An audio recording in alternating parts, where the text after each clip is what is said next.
Hi, this is Lisa from Farmhouse Tack here in Landrum, South Carolina. Today we're going to show you how to measure and how to fit a pair of half chaps. So when you're doing half chaps, first thing you want to do is make sure you're wearing the gear that you're going to be wearing, because it does matter. If you're somebody who wears jeans, wear the jeans you're going to be wearing. If you wear breeches and socks, because half chaps can vary by as much of 1/4 of an inch. So you really want to make sure you have the right gear on. So I'm going to have Lizzie sit straight, and you see her leg is at a 90-degree angle. You don't want your leg underneath, and you don't want your leg too far forward, because that's going to change the fit. So Lizzie's legs are at 90 degree. Most people have one leg bigger than the other. So we're going to go deep into the middle of her knee and go straight to the ground. And she's 17. I always check both legs. I've already checked Lizzie, but we're going to show it again. That you go straight down, a little more forward. And she's 17. So the height is good. And you always check around the thickest part of the calf. And this one, she's just slightly over 13.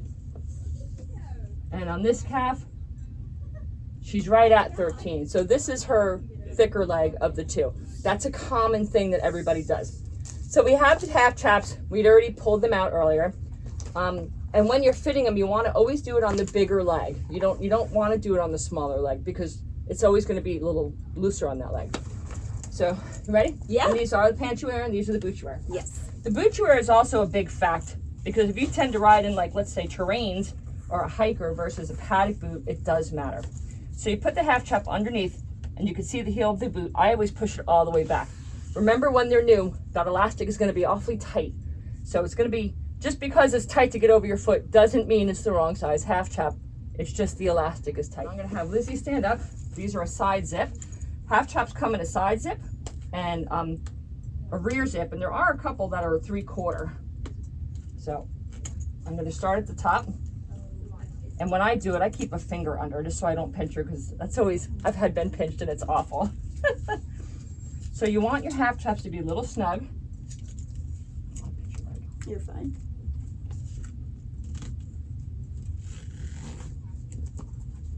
And you want to make sure you snap the top, and at the bottom you want to come all the way down to the bottom of that zipper.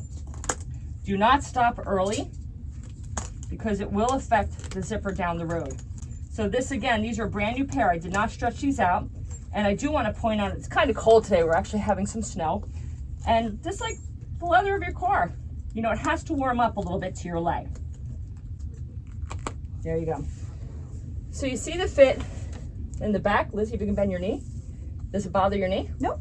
Now half chaps will drop just a tad, but not like boots do, because remember, you have this elastic down here. And it's nice and sleek through her bit. Could you face the camera? And you see where her kneecap is right here. Bend your knee. Right there. The bottom of her knee is actually right about there. So we allowed for drop in the front. But you can see it's nice and smooth. It was snug through her boot. And all this elastic had all that stretch. So the half chap fits nice and snug on her leg. So how does that feel on your leg? Feels fantastic. It looks good too. Some of these half chaps, depending on the brand, have this little bit of a rise. Some have a full Spanish top, and some come straight across. That's all your personal choice. That doesn't matter in fit. What you care about is through the knee and through the back of the knee, that you're nice and snug in here, because if it's not snug, your leg's going to rub on the saddle. Thanks for joining us today for our half chap fitting, and more than welcome to reach out through our blog to Lizzie, and she'll answer any more questions you have.